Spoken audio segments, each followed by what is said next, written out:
નમસ્કાર મિત્રો, લાસ્ટ લેક્ચરની અંદર આપણે ડાયપોલ મોમેન્ટ અને ડાયપોલ મોમેન્ટનું વિદ્યુત ક્ષેત્ર જોયું હતું હે ને. લાસ્ટ એટલે ગઈકાલનો નહીં ને, એ તો ખાલી એમ જ આપણે સોફ્ટવેરમાં બનાવેલો હતો. લાસ્ટ લેક્ચર એટલે લાસ્ટ ટુ લાસ્ટ વીક જે હતું એમાં આપણે ડાયપોલ વિશે ભણ્યા હતા અને એને કારણે ઉદ્ભવતું વિદ્યુત ક્ષેત્ર જોયું હતું. ચાલો આપણે પાછું યાદ કરી લઈએ એકવાર. ડાયપોલ કોને કહેવાય? તો કે બે સમાન મૂલ્યના અને પરિમિત અંતરે, પરિમિત એટલે માપી શકાય એવા અંતરે રહેલા સમાન મૂલ્યના અને વિજાતીય વિદ્યુત ભારથી બનતા તંત્રને વિદ્યુત ડાયપોલ કહે છે. ઓકે, એમની વચ્ચેનું અંતર આપણે કેટલું લીધું હતું આપણે? તો કે અંતર લઈશું આપણે 2a. 2a આપણે જાણી જોઈને લઈએ છીએ, કારણ કે વારંવાર એવી પરિસ્થિતિ આવશે કે આપણે એનું જે અંતર છે એ અડધું કરવું પડશે. તો આપણે 2a નું અડધું a થાય, એટલે અપૂર્ણાંકમાં ન જઈએ આપણે. ઓકે, તો આને શું કહેવામાં આવે છે? ડાયપોલ. બરાબર છે. અને આમ કેવું હોય તો એને કહેવાય વિદ્યુત ડાયપોલ. ડાયપોલનું ગુજરાતી શું થશે? તો કે દ્વિધ્રુવી. બે ધ્રુવ, બે પોલ, હે ને, બે પોલ. તો આ થઈ ગયું ડાયપોલ. પછી એને પછી આ થઈ ડાયપોલની વ્યાખ્યા. એને પછી હતી dipole moment. Dipole moment. Okay, તો ડાયપોલ મોમેન્ટ કોને કહેવાય? તો એનો આપણે સિમ્બોલ આપ્યો તો P. તો કે બે માંથી કોઈ એક વિદ્યુત ભારનું મૂલ્ય, બે માંથી કોઈ એક વિદ્યુત ભારનું મૂલ્ય, મૂલ્યની વાત છે એટલે પ્લસ માઇનસ તો સવાલ જ નથી, અને બંને વચ્ચેના અંતર, અને બંને વચ્ચેના અંતરના ગુણાકારને ડાયપોલ મોમેન્ટ કહે છે. ડાયપોલ મોમેન્ટ એ સદિશ રાશિ છે. કેવી રાશિ છે? સદિશ રાશિ છે. અને તેની દિશા છે એ કઈ દિશામાં હશે? તો કે -q થી +q. યાદ રાખજો બધા, -q થી ક્યાં હશે? +q. ઓકે, અહીંયા p કેરેટ કહી શકો તમે, હે ને, -q થી +q એટલે આ દિશામાં હશે, સદિશ p. ઘણા કહેશે કે -q થી +q કેમ ડિસાઈડ કર્યું, પ્લસ થી માઇનસ કેમ નહીં? તો ભાઈ આ તો એક સંજ્ઞા પદ્ધતિ છે ને. હું એવું કહું આ બાજુ ધન કેમ લ્યો છો, આ બાજુ કેમ ધન નથી લેતા? અરે એવું નથી હોતું, ડિસાઈડ કર્યું છે કે ક્લિયર તો થવું જોઈએ ને. બરાબર છે ને? મેં પહેલા કીધું ધન ઋણ જેવું કાંઈ નથી, પણ નક્કી કરવા કે ભાઈ આ બાજુ ધન તો ઓટોમેટિક આ બાજુ શું થઈ ગયું? ઋણ. એમ નક્કી કર્યું છે કે -q થી +q આ જે દિશા છે એ કોની દિશા છે? ડાયપોલ મોમેન્ટ p ની દિશા છે. આટલું ક્લિયર થાય છે? ઓકે, ત્યાર પછી આપણે શું જોયું હતું? તો કે આ જે ડાયપોલ છે, ડાયપોલને કારણે ઉદ્ભવતું વિદ્યુત ક્ષેત્ર. વિદ્યુત ક્ષેત્ર શું છે? વિદ્યુત ક્ષેત્ર યાદ કરવા છે તો કે એકમ વિદ્યુત ભાર પર લાગતા બળને વિદ્યુત ક્ષેત્ર કહેવાય, હે ને, વિદ્યુત ક્ષેત્ર. અને દરેક વિદ્યુત ભાર પોતાની આસપાસ એક અસર ઉત્પન્ન કરે છે, જેને કારણે એ બીજા વિદ્યુત ભાર ઉપર બળ લગાડે છે, એને વિદ્યુત ક્ષેત્ર કહેવાય. તો પાછું આપણે ડાયપોલને કારણે ઉદ્ભવતું વિદ્યુત ક્ષેત્ર, તો એની માટે મેં લીધું હતું કે જે ડાયપોલ છે મિત્રો, આપણે એને એક અક્ષ ઉપર રાખી દીધી હતી. અહીંયા આ x અક્ષ છે, આપણી y અક્ષ છે. y અક્ષ ઉપર આપણે શું મૂકશું? આપણે ડાયપોલ મૂકશું. તો ડાયપોલ મૂકી દઈએ ચાલો. તો અહીંયા એક વિદ્યુત ભાર મૂકવો પડે q, અને અહીંયા એક વિદ્યુત ભાર મૂક્યો -q, અને બંને વચ્ચેનું અંતર 2a, એટલે કે આ અંતર a, આ પણ અંતર કેટલું? a. આ એક ડાયપોલ બનાવ્યો આપણે. હવે આપણે શું ગોત્યું હતું? તો કે આને કારણે ખરાબ થઈ ગયું. બે જગ્યાએ વિદ્યુત ક્ષેત્ર મળે. એક તો આજે ડાયપોલ જે પડેલો છે, આ ડાયપોલ જે પડેલો છે મિત્રો, તો આજે છે ને મિત્રો, એ ડાયપોલની પોતાની અક્ષ છે. એટલે પહેલું વિદ્યુત ક્ષેત્ર આપણે ગોત્યું હતું અક્ષ પર. અક્ષ પર વિદ્યુત ક્ષેત્ર. વિદ્યુત ક્ષેત્રનું સૂત્ર શું છે? બિંદુવત વિદ્યુત ભારનું kq/r². તો મારે ધારો કે અહીંયા વિદ્યુત ક્ષેત્ર ગોતવું છે. કોઈ બિંદુ લઈ લો p, અને આ જે અંતર છે મિત્રો એ કેટલું લઈ લેશું આપણે? આ અંતર કેટલું લેવું છે તમારે? તો કે r લઈ લો, હે ને. કોઈ પણ નામ આપો, r અંતર, d અંતર, જે નામ આપો, r અંતર છે. તો મિત્રો તમે મને કહો કે આ અંતર કેટલું થશે? આ તો એ અંતર થશે r - a. r - a કેટલું અંતર? તો કે આટલું અંતર. અને આખું આટલું અહીંથી આટલું અંતર કેટલું થશે? તો કે અહીંથી આખું આટલું અંતર કેટલું થશે? તો કે r + a.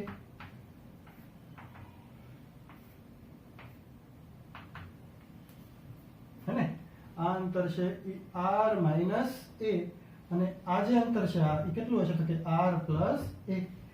કેમ આવું ગોતું? કારણ કે મારે વિદ્યુત ક્ષેત્ર ગોતવું હોય ટોટલ, તો મારે પ્લસ ક્યુ ને કારણે ગોતવું પડે અને માઇનસ ક્યુ ને કારણે ગોતવું પડે. ચલો પ્લસ ક્યુ ને કારણે P પાસે વિદ્યુત ક્ષેત્ર કેટલું હશે? તો કે એને આપણે E પ્લસ કહીએ. કેટલું? તો કે KQ by R square. R અંતર કેટલું છે? તો કે R માઇનસ A આખાનો સ્ક્વેર. અને E માઇનસ કેટલું છે? તો કે આને કારણે વિદ્યુત ક્ષેત્ર અહીંયા કેટલું હશે? તો કે KQ by R plus A આખાનો સ્ક્વેર. બરાબર છે? રેડી ને? હવે જો મેં સદિશ સ્વરૂપે લખ્યું છે ને, અહીંયા સદિશ સ્વરૂપે લખવું હોય તો સદિશ સ્વરૂપે લખી શકાય. તો એનો મતલબ કે આ જે વિદ્યુત ક્ષેત્ર છે, આ પ્લસ ક્યુ નો આ P પાસે વિદ્યુત ક્ષેત્ર ક્યાં જશે? ઉપર તરફ જશે. તો ઉપર તરફની દિશા કોની દિશા છે? તો કે માઇનસ ક્યુ થી પ્લસ ક્યુ ની દિશા. આ જે દિશા છે એ તો P કેરેટ ની દિશા છે ને. ડાયપોલ મોમેન્ટ ની દિશા ક્યાં હોય? પ્લસ ક્યુ માઇનસ ક્યુ થી પ્લસ ક્યુ. એટલે આ જે માઇનસ થી પ્લસ છે આ દિશા કોની છે? ડાયપોલ મોમેન્ટ P કેરેટ ની દિશા છે. ઓકે, હવે આ પ્લસ ક્યુ ને કારણે P પાસે વિદ્યુત ક્ષેત્ર. હવે પ્લસ વિદ્યુત ભાર હોય એનું વિદ્યુત ક્ષેત્ર ક્યાં હોય? બહાર તરફ હોય. બહાર તરફ મતલબ દૂર. એક્ઝામ્પલ તરીકે અહીંયા પ્લસ ક્યુ છે તો અહીંયા વિદ્યુત ક્ષેત્ર, આનું વિદ્યુત ક્ષેત્ર અહીંયા ક્યાં હશે? આ તરફ હશે. અને અહીંયા માઇનસ હશે આવડા, તો અહીંયા વિદ્યુત ક્ષેત્ર આમ હશે. મારી વાત સમજાય છે? તો આ પ્લસ ક્યુ નું અહીંયા વિદ્યુત ક્ષેત્ર ક્યાં? ઉપર તરફ. ઉપરની દિશા કઈ છે? તો કે આ દિશા છે P કેરેટ. તો અહીંયા કહી દઈશું P કેરેટ. અને માઇનસ ક્યુ નું અહીંયા P પાસે વિદ્યુત ક્ષેત્ર ક્યાં છે? નીચે તરફ. આમ ખેંચે છે વિદ્યુત ક્ષેત્ર, નીચે તરફ આવે ને. તો અહીંયા કહી દઈશું minus P caret. Minus P caret નો મતલબ P કેરેટ અને અહીંયા માઇનસ. ઘણા વિદ્યાર્થી પાછો સવાલ કરશે, સર કે માઇનસ ક્યુ છે તો માઇનસ ક્યુ નહીં લખવું પડે? નહીં, માત્ર મૂલ્ય. પછી ધારો કે માઇનસ ક્યુ લખો ને અહીંયા, તો અહીંયા P કેરેટ લખવાનું. પણ આપણે ક્યુ લખ્યું છે એટલે આ P કેરેટ ને આને માઇનસ ક્યુ ને કારણે અહીંયા વિદ્યુત ક્ષેત્ર નીચે હોય કે નહીં, તો વિદ્યુત ક્ષેત્રની દિશા કઈ થશે? P કેરેટની વિરુદ્ધ દિશા. એટલા માટે માઇનસ P કેરેટ. એના આધાર માઇનસ. બે રીતે માઇનસ સમજી શકો, પણ Q નોય માઇનસ ને P નોય માઇનસ નથી લેવાનો. બેમાંથી એકનો જ માઇનસ લેવાનો. સમજાય છે? કેમ? તો કે એક વિદ્યુત ક્ષેત્ર ઉપર જાય છે, એક વિદ્યુત ક્ષેત્ર નીચે આવે છે. તો એક પ્લસ છે ને એક કેવું છે? માઇનસ. સિમ્પલ એટલું સમજો. હવે ટોટલ વિદ્યુત ક્ષેત્ર તો કે એક ઉપર એક નીચે. વધારે મજબૂત વિદ્યુત ક્ષેત્ર કયું હશે? તો કે સૂત્ર જો E બરાબર KQ બાય R સ્ક્વેર. વિદ્યુત ક્ષેત્ર વધારે ક્યારે હોય? જ્યારે અંતર કેવું હોય? ઓછું હોય ત્યારે. હે ને? અંતર ઓછું હોય ત્યારે. તો આ પ્લસ ક્યુ નું P પાસેથી અંતર ઓછું છે કે માઇનસ ક્યુ નું P પાસેથી અંતર ઓછું છે? તો સીધી વાત છે પ્લસ ક્યુ નું. કેમ? તો કે R માઇનસ છે, ઓછું અંતર છે. આ વધારે અંતર. એનો મતલબ કે E પ્લસ છે એ વધારે મજબૂત છે, E માઇનસ છે એ ઓછું મજબૂત છે. તો એક વિદ્યુત ક્ષેત્ર આમ ઉપર 10 હોય, નીચે 5 વિદ્યુત ક્ષેત્ર હોય. ઉપર 10, નીચે 5. તો પરિણામી કેટલું હોય? 5. ક્યાં? તો કે ઉપર તરફ. ખ્યાલ આવે છે? તો પરિણામી ક્ષેત્ર તો કે સદિશ E is equal two E plus E minus. સરવાળો કરો ને, બેઝિક સરવાળો. ચાલો સરવાળો કરો અહીંયા. E પ્લસ કેટલું? તો કે KQ by R minus A square. E minus કેટલું? તો કે માઇનસ KQ બાય R. એટલે એક કામ કરું છું, હું KQ બહાર કાઢી લઉં. તો હું વચ્ચે અંદર? તો કે 1 upon R માઇનસ A આખાનો square minus 1 upon R plus A આખાનો સ્ક્વેર. અને P કેરેટ તો બેનું કોમન છે. ઘણા વિદ્યાર્થી એવું વિચારશે કે સર આ તો લાસ્ટ લેક્ચરમાં ભણ્યા, આ તો હું રિવિઝન કરાવું છું, હે ને? આટલું બધું મોટું રિવિઝન છે, કારણ કે આ બે થિયરી મહત્વની છે, તો થોડુંક રિવિઝન કરી લઈએ. હવે નહીં સમજો ને તો નહીં સમજી શકો. બરાબર છે? ઓકે, ચલો. KQ R પ્લસ A નો લસા લ્યો અહીંયા, એટલે R square plus 2RA plus A square. લસા આવી ગયો અહીંયા. માઇનસ આનો લસા અહીંયા લ્યો, R square minus 2RA plus A square. Okay, આખાના છેદમાં R માઇનસ A આખાનો સ્ક્વેર R પ્લસ A આખાનો સ્ક્વેર. અને 12 અહીંયા P કેરેટ. એટલું ક્લિયર થાય છે? હવે જો એક કામ કરું, આ R માઇનસ A અને R બેનો સ્ક્વેર છે ને એને આમ બોક્સ આપીને બેનો સ્ક્વેર આપી દો, તો આમ તમે કઈ કર્યું જ નથી, હે ને? હવે KQ R square minus R square આ બે ઉડી ગયા. A square minus A square આ બે ઉડી ગયા. 2RA minus minus plus 2RA એટલે 4RA. 4RA અને છેદમાં R minus A R plus A એટલે R square minus A square. A minus B A plus B A square minus B square. અને અહીંયા થઈ ગયું P કેરેટ. ઓકે, ચલો હવે શું કરશું? તો કે વસ્તુ છે ફોન આવી ગયો.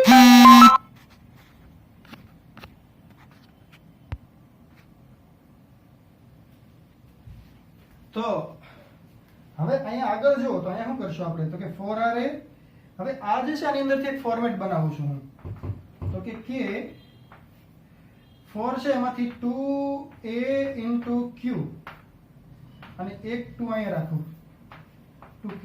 4 ના 2 ભાગ કર્યા 2 દુ 4 એક 2 અહીંયા અને બીજો 2 અહીંયા A તો કે અહીંયા A Q અહીંથી Q અહીં લીધો R વધ્યો ને બાર ઈ R અહીંયા મૂકો છેદમાં R². ઓકે સોરી અહીંયા સ્ક્વેર હતો અહીંયા સ્ક્વેર હતો એટલે અહીંયા સ્ક્વેર આવશે ને. એક સ્ટેપ ભૂલી જશો તો ખોટું પડશે. તો સર અમે ક્યાં ભૂલ્યા તમે ભૂલ્યા છો. હા તો સોરી ચલો આ ખ્યાલ આવી જાવ જોઈએ તમને બરાબર છે.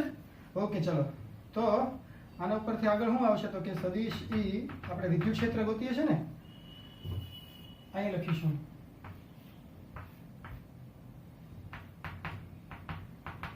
સદિશ E is equal to 2K આ છે 2AQ into 2A into Q આ શું છે આ તો P is equal to 2A into Q અથવા તો 2Q into A જે કેવું હોય તો આ P છે upon R² minus A² નો સ્ક્વેર into P કેરેટ અને અહીંયા R લઈ ગયું ને R. ઓકે આ સૂત્ર મળી ગયું ડાયપોલની અક્ષ પર વિદ્યુત ક્ષેત્ર. જો R greater than A હોય તો A ને અવગણતા. ધારો કે આ અંતર R છે મિત્રો આ ખૂબ વધારે હોય તો આપણે જે બિંદુ લઈએ છીએ બહુ આઘું બિંદુ લઈએ તો કે આ A કરતા R છે એ બહુ વધારે હોય તો એને અવગણી શકાય. અવગણવાનો હેમાં હોય સરવાળો અથવા બાદબાકીમાં ને ગુણાકાર ભાગાકારમાં તમે અવગણી શકો નહીં. ઓકે તો અહીંયા સદિશ E is equal to 2KPR છેદમાં R². આ અવગણી ગયો એટલે R² નો સ્ક્વેર એટલે R ની 4 ઘાત અને પાછું P કેરેટ. સદિશ R એક કેન્સલ કરી નાખો એટલે 2KP upon RQ into P caret. તો આ થઈ ગયું ડાયપોલની અક્ષ પર વિદ્યુત ક્ષેત્રનું સૂત્ર. બરાબર છે યાદ આવી ગયું બધાને. ચાલો પાછું હું તમને છે ને વિષુવ રેખા પર યાદ કરાવું. ચાલો બધા એકવાર જોઈ લો શાંતિથી બધા અને યાદ કરી લો. પોઝ કરીને યાદ કરો. આજનો આખો લેક્ચર છે રિવિઝન ઉપર જ છે બરાબર છે. હવે બીજું આપણે જઈ રહ્યા છીએ વિષુવ રેખા પર. તો વિષુવ રેખા માટે ચાલો થોડીક નવેસરથી આકૃતિ બનાવશું. તો આ જે છે મિત્રો આ અક્ષ કહી દઈએ ડાયપોલની અને આ જે રેખા છે ને મિત્રો આ વિષુવ રેખા કહી દઈએ હે ને. તો અહીંયા ક્યાંક આપણો વિદ્યુત ભાર છે Q અને અહીંયા ક્યાંક આપણે મૂકશું -Q. સમાન અંતરે મૂકશું. સમાન અંતર અહીંયા અંતર છે A આ પણ છે A. અહીંયા કોઈ એક બિંદુ લેશું મિત્રો. જો મહિનામાં જગ્યા બોર્ડ પર ઓછી હોય તો સમજજો કોન્સેપ્ટ. ઓકે અહીં બિંદુ લીધું P કયા અંતરે તો કે R અંતરે તે અહીંથી આ અંતર કેટલું છે મિત્રો ટોટલ આ અંતર R છે. હવે આ પ્લસ Q ને કારણે P પાસે વિદ્યુત ક્ષેત્ર માઇનસ Q ને કારણે P પાસે વિદ્યુત ક્ષેત્ર ગોતવું પડે કે નહીં હે ને. તો તે પરિણામે વિદ્યુત ક્ષેત્ર મળે ને ડાયપોલની વિષુવ રેખા પર. તો P પાસે પરિણામે વિદ્યુત ક્ષેત્ર કેટલું હોય છે તો ચાલો અહીંયા Q એટલે તો ડાયપોલ મોમેન્ટની દિશા ક્યાં હશે તો કે -Q થી +Q આમ ઉપર તરફ. P સદિશ P ક્યાં હશે ઉપર તરફ. ઓકે ચલો તો અહીંથી આ અંતર કેટલું હશે તો આ A છે આ A છે R છે તો R² + A² નું વર્ગમૂળ. આ અંતર પણ કેટલું હશે મિત્રો સેમ હશે R² + A² નું વર્ગમૂળ. આટલું ક્લિયર થાય છે. હવે Q ને કારણે P પાસે વિદ્યુત ક્ષેત્ર તો કે એને E+ કહીશું. P+ કેટલું તો કે KQ upon R². પણ R કેટલું તો કે આટલું અંતર છે હે ને. આટલું અંતર એટલે R² + A² નું વર્ગમૂળ અને એનો પાછો સ્ક્વેર. KQ / R². પણ આ અંતર R જે છે ને આ P પાસે અહીંથી આટલું અંતર કેટલું છે R² + A² નું વર્ગમૂળ. તો કે ક્યુ બાય આર સ્ક્વેર મતલબ એનો સ્ક્વેર, એટલે આ વર્ગમૂળનો સ્ક્વેર એટલે પાછું ઈ નું ઈ. સમજાય છે કઈ? ઓકે, આટલું તો સમજાવવું જોઈએ હવે. ઓકે, હવે ઈ માઇનસ કેટલું હશે? તો કે કે ક્યુ નિશાની ઋણ નથી લેવાની. ઓકે, સમજો ખાલી. આ જે પ્લસ ક્યુ છે મિત્રો, તો પી પાસે દિશા કઈ હશે? આમ હશે.